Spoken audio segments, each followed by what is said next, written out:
What's up, guys? Neil Orfield here, taking a look at the Week 14 main slate, looking at the Stokastic NFL DFS lineup generator to find some great lineups. While you're coming in, please like the video, subscribe to the YouTube channel if you haven't already done so, and hit that notification button so you can get alerts when our shows go live. Of course, if you have not already signed up for the lineup generator, you can find the link in the description of this video. It's just $14.95 per week. That includes DraftKings, FanDuel, main slates, every primetime show on Slate. All of that is included here just for $14.95 per week. So check it out if you haven't already done so. The link is in the description of this video. And of course, every single lineup you get in the lineup generator has been run through the Stokastic sims. They've been simmed against each other, bad lineups thrown out. The only lineups you get in the lineup generator are lineups that have been shown to be positive EV in the Stokastic sim. So according to the Stokastic sims, these are all profitable lineups. Fantastic tool. Check it out. All right, I'm going to look at some DraftKings main slate lineups here. And I'm going to do all stack types. We're going to get a mix of one-man stacks, two-man stacks. Some of them will have a run back, some won't. I'm also going to do all lineups. We're going to get a mix of chalky, balanced, and contrarian lineups. All right, first lineup we see here is a double stack Gardner Minshew with running back Zach Moss and Michael Pittman. We've got Elijah Moore in this one, Tyler Boyd, David Njoku, Christian McCaffrey as the second running back, Javonte Williams in the flex, and then the Ravens defense. Looks like a really strong lineup to me. It is on the very chalky end of the spectrum. We still have some contrarian pieces here. Minshew himself is just 4% projected ownership. Tyler Boyd coming in at 6% ownership. So even within an overall chalky lineup, we have some pretty contrarian pieces here. You can see this one projects for 132 fantasy points. We can compare that as we look at other lineups that we come across. The first one we're getting is 132, a double stack here of the Colts. All right, let's take a look at the next lineup.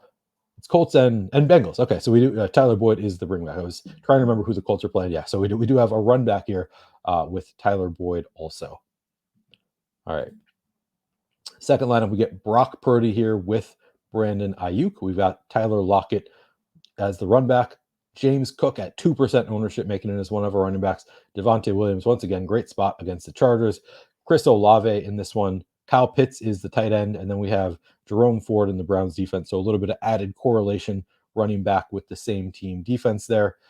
This one, more contrarian than the last one, kind of middle of the field in terms of contrarianness. This one projects for just on 125 fantasy points. So projects a little bit worse than the last one, but then not a ton worse. And we get much lower ownership on this one, even though we are using the chalkier stack. The Niners, one of the chalkier stacks on the slate. We've got, again, Cook at 2% ownership, really brings down the ownership. And then, of course, Tyler Lockett, the run back in this one, only 5% projected ownership. Kyle Pitts, 10%, Jerome Ford. So some relatively contrarian pieces within the lineup, although we are using the chalkier stack on this one.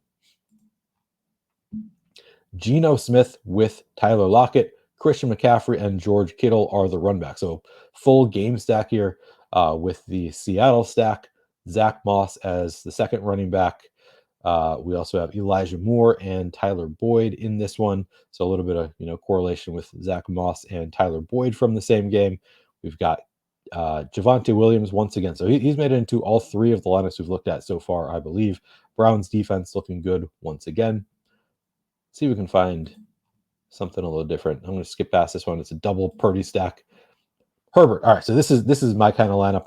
I named Herbert. This is my favorite stack of the week. I like the game environment here for the Chargers and the Broncos. This one we've got Justin Herbert double stacked with Keenan Allen and Gerald Everett, and then we have Jerry Jeudy on the run back. So this one very contrarian. So it's not something that a lot of people are going to play.